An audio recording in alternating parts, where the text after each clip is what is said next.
Equality isn't an aspiration, it can be a reality. Until next time, keep leading with vision, keep inspiring with action, and keep creating the change that will echo through generations. I'm Dr. D. That's today's episode. Have a great week.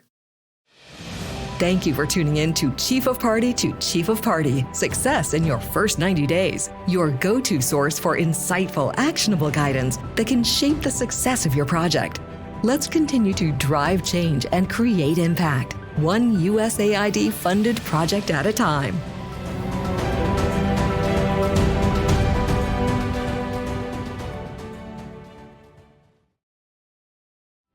Welcome to Chief of Party to Chief of Party, Success in Your First 90 Days. As you navigate the USAID landscape for the first time or seek to sharpen your skills, we're here to provide the guidance you need to address the unique challenges of this role. Host Donna Vincent Roa, an experienced Chief of Party, will inform and inspire your journey. Hi, it's Dr. Donna Vincent Roa. Welcome to this episode where I'll cover insights on navigating roadblocks. You're in a role that's as challenging as it is rewarding, where the unexpected is the norm and adaptability is your greatest asset. Roadblocks, seem to rise out of nowhere. They can test your resilience, but more importantly, they're a testament to your leadership. How you handle these hurdles can define the success of your project and indeed your legacy. Imagine you're at the helm of a project and you hit a snag. The community isn't engaging as you expected, or perhaps the data isn't reflecting the impact you anticipated. The first step is not to view these as setbacks, but as signposts for innovation. Ask yourself, what can these obstacles teach us? I often tell my team at the Partnerships Incubator, obstacles make us better. Obstacles give us a chance to respond to something that's a bit more complicated than we signed up for. But at the end of the day, we're business people and we can attack business problems and come up with viable and innovative solutions. I often tell them the barriers you face are often the very things that can sharpen your focus.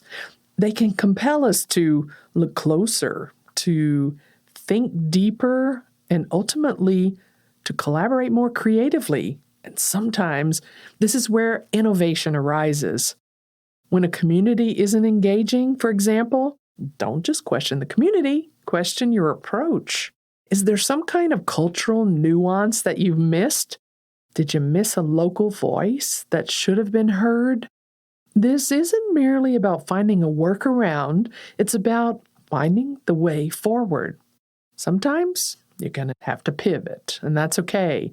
Pivoting isn't a sign of failure. It's a sign, actually, of intelligence. You should find joy in pivoting. In fact, at the Partnerships Incubator, it is one of our delightful moments when we have to choose and program a pivot. Why? Because it shows we're listening and we're reacting to our project's heartbeat, and you're willing to sync to its rhythm. When data doesn't reflect the right impact, it's tempting to doubt the project's efficacy. But what if the data is simply telling you to adjust your lens? Maybe there's a success story hidden in a metric that you haven't considered. And let's face it, sometimes resources are tight or the regulatory landscape shifts beneath your feet. Now, when resources dwindle, it's not just about doing more with less. It's about thinking differently about what you have in front of you. Could partnerships, for example, amplify your reach? Could a new technology or platform streamline your processes? Every obstacle, as painful as they can sometimes feel, presents an opportunity for growth. And that really is the best way to look at it. When you encounter resistance, lean in. Engage with dissenting voices. Do your best to understand their perspectives and then you build solutions that unite. It's these solutions, born from challenges or obstacles, that often have the most enduring impact. I've come to view obstacles and challenges as fun. I'm ready for my next one. Though they are sometimes painful, obstacles and challenges always bring us to a new place. This is where the chief of party role is a delightful one, because in reality, you can be the architect of change. You can be the builder of a foundation that supports project excellence.